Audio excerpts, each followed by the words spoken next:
پڑھو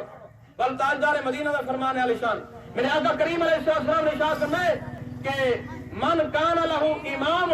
فقراءۃ الامام لہو قراءۃ فرمایا کہ جڑے بندے دا امام ہوئے بل امام دی قراءت ہی مقتدی دی قراءت ہے تو امام اگر قراءت کر کے دیے تو مقتدی کو قراءت کرن دی ضرورت ہے نہیں ہن ول دیا ایک غیر مقلدین سارے کو اعتراض کرن وہ جی بخاری اور مسلم دی حدیث ہے میرے آقا دا فرمان ہے علیشان ہے کہ جائے سورہ فاتحہ نہیں پڑھی وہ دی نماز کہنی جائے سورہ فاتحہ نہیں پڑھی وہ دی نماز کہنی تاکہ سنتا ہے بخاری تو پڑھ کے دیے لیکن بے عشق نبی پڑھتے ہیں جو بخاری آتا ہے بخار ان کو بخاری نہیں آتی صحیح ہے بے عشق نبی پڑھاتے ہیں جو بخاری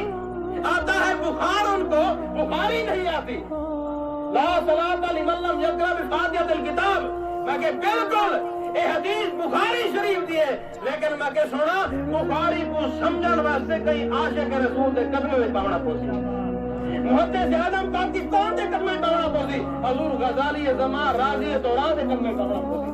میں کہ بالکل آقا دا فرمان ہے علیشان حق کے پیا لیکن بتائے حضور دا فرمان کہنے واسطے حضور فرمائے لا صلاۃ لمن لم یقرأ بفاتحۃ الکتاب وہ شخص دی نماز کہنی جے نماز دے وچ سورہ فاتحہ نہیں پڑھی مگر سونا حضور دا اے فرمان امام واسطے ہے کہ اگر امام سورہ فاتحہ نہ پڑھتی